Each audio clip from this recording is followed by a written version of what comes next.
The great thing about what Chris has done with all these characters, he's intertwined everybody and then strung them together with this magnificent performance by Heath playing the Joker.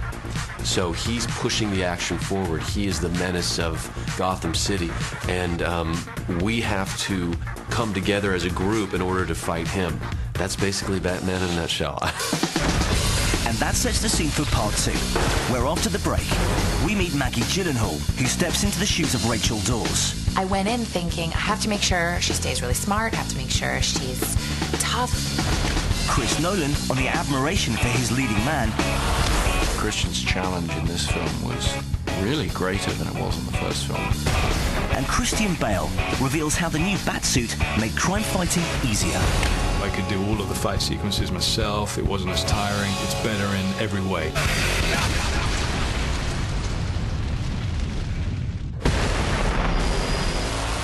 Welcome back to part 2 of making the movie The Dark Knight. Coming up, Chris Nolan on the admiration for his leading man. Christian's challenge in this film was really greater than it was in the first film. And Christian Bale reveals how the new Batsuit made crime fighting easier. I could do all of the fight sequences myself. It wasn't as tiring. It's better in every way. But first, taking over from Katie Holmes in the role of Rachel Dawes is Maggie Gyllenhaal, who took the part before the script was finished. Well, hello, beautiful.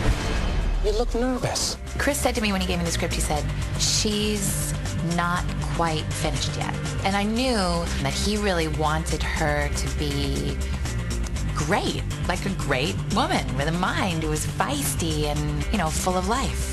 And when I knew that, I thought, okay, I really do want to do this, you know.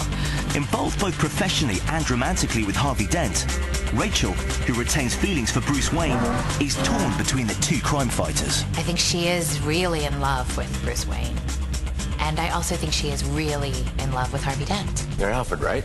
That's right, sir. Any psychotic ex-boyfriends I should be aware of? Oh, you have no idea. And I decided that the one really important thing was that she had to really love and desire them both equally, because then she's in a real predicament. But the fact that they're trying to kill you means we're getting to them. I'm glad you're so pleased, Rachel. I'm fine, by the way. Come on, Harvey, you're Gotham's DA. You're not getting shot at. You're not doing your job right. But, you know, if you said you were rattled, you could take the rest of the day off. Well, obviously, you know, that side of his life is suffering because of his commitment to the Batman. But things have improved. Look at the new district attorney. I am, closely. Need to know if he can be trusted. Bruce Wayne really has three very identifiable split personalities. You know, he has the very private Bruce Wayne, who really only Alfred and Rachel ever get to see. He's really quite a lonely individual. That's the true side. Are you interested in his character or his social circle? Who Rachel spends her time with is her business. You have the Batman, who is, you know, the creature he creates to channel his rage and his violence. And then you have the real mask, which is the public persona of Bruce Wayne, the playboy billionaire. Rachel, fancy that.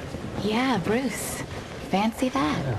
Rachel Natasha, Natasha Rachel. Natasha, are you the prima ballerina for the Moscow Ballet.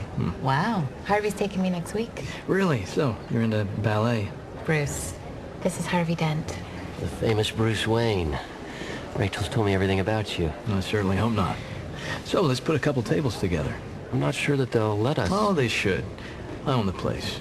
Rachel, she has dueling affections, and she's not sure where she stands in her love and what she's forced to do because of her admiration for Batman and for Harvey Dent, and it's just very complicated. Harvey may not know you well enough to understand when you're making fun of him, but I do. No, I meant every word. You know that day that you once told me about when Gotham would no longer need Batman? It's coming. You can't ask me to wait for that. It's happening now. Harvey is that hero.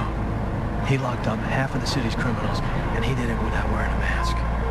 Gotham needs a hero with a face. You can throw a party, Wayne, I'll give you that. Thanks again. You mind if I borrow Rachel? Questioning the choices he's made and living a double life, the challenge for Christian Bale in portraying the same character required a more internal process second time around. I didn't have the same physical leap that had to be made for the first one. And also we, you know, in the evolution of the bat suit itself, we kind of leaned it down. Well, I must say, compared to your usual requests, jumping out of an airplane is pretty straightforward. And what about getting back into the plane?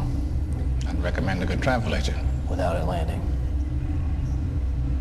Now that's more like it, Mr. Wayne. The new bat suit was so much more comfortable, so much more advanced than the first one. There's like 110 parts to this one. There were 3 to the original. You know, on a personal level, I can take the cowl off by myself before it took 15 minutes and 3 people attacking me with bolts and pliers and things. It's better in every way. And also in keeping with the realism that we're attempting to achieve. It was more akin to images that the military have come up with of future soldier gear.